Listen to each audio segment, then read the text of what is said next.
pour dire que l'icône nous reflète une présence et qu'à partir de là, l'icône de la Nativité nous fait entrer dans le mystère qui se joue à l'incarnation du Verbe. Toute icône est un chemin de conversion et un chemin d'illumination. Si on prend l'icône de la Nativité, plus que la réalité de l'incarnation, elle en dit le sens et elle nous entraîne à suivre le Christ, jusque dans sa passion et dans sa résurrection. On retrouve dans toutes les icônes des éléments symboliques qui sont les mêmes. Alors cette icône est une icône qui a plusieurs éléments, 1, 2, 3, 4, 5, 6, 7 scènes pour entrer dans le mystère de Noël. Il y a plusieurs façons de l'aborder. On peut l'aborder en partant du haut de l'icône, c'est le ciel qui descend sur la terre. On peut l'aborder en partant des mages, par exemple, qui vont à la rencontre de l'étoile. On peut l'aborder à partir des anges, qui sont les uns tournés vers le ciel, les autres tournés vers la terre.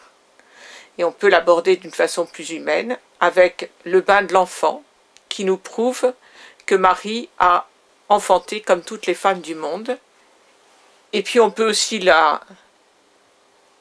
y entrer par le gouffre qui se trouve au cœur de l'icône et qui nous entraîne dans la passion et la mort de Jésus. On peut y entrer avec Joseph, qui, avec sa main posée sous la tête, montre qu'il est en question. Ou on peut avec le berger, qui lui représente plutôt les exclus de la terre, qui sont aussi conviés. Pour les orthodoxes, pour l'Église orientale, cette icône, c'est l'icône de la Pâque de la Nativité, comme on parle de la Pâque de la Résurrection. Pour l'Orient chrétien, la liturgie parle moins du petit enfant de Bethléem que du Dieu qui se fait chair. Et on a derrière toute la symbolique du pain eucharistique.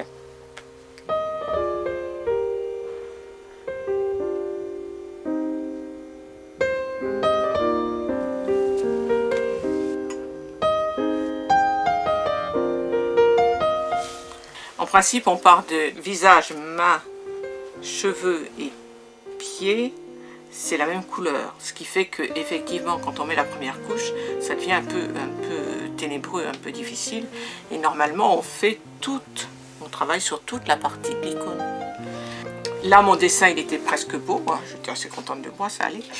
Mais quand je vais avoir fait toute ma première couche, ça va plus être très beau. Ça va être un peu la nuit. Mais c'est parce que le travail de l'iconographe retrace les 6 jours de la création et on passe toujours par la nuit.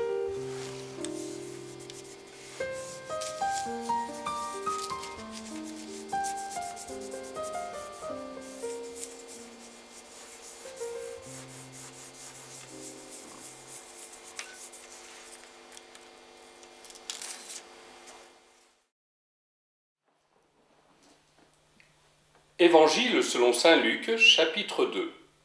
Dans les environs se trouvaient des bergers qui passaient la nuit dans les champs pour garder leurs troupeaux. L'ange du Seigneur s'approcha, et la gloire du Seigneur les enveloppa de sa lumière. Ils furent saisis d'une grande crainte, mais l'ange leur dit : « Ne craignez pas, car voici que je viens vous annoncer une bonne nouvelle, une grande joie pour tout le peuple. Aujourd'hui vous est né un sauveur dans la ville de David. Il est le Messie, le Seigneur. Et voilà le signe qui vous est donné. Vous trouverez un nouveau-né emmailloté et couché dans une mangeoire. »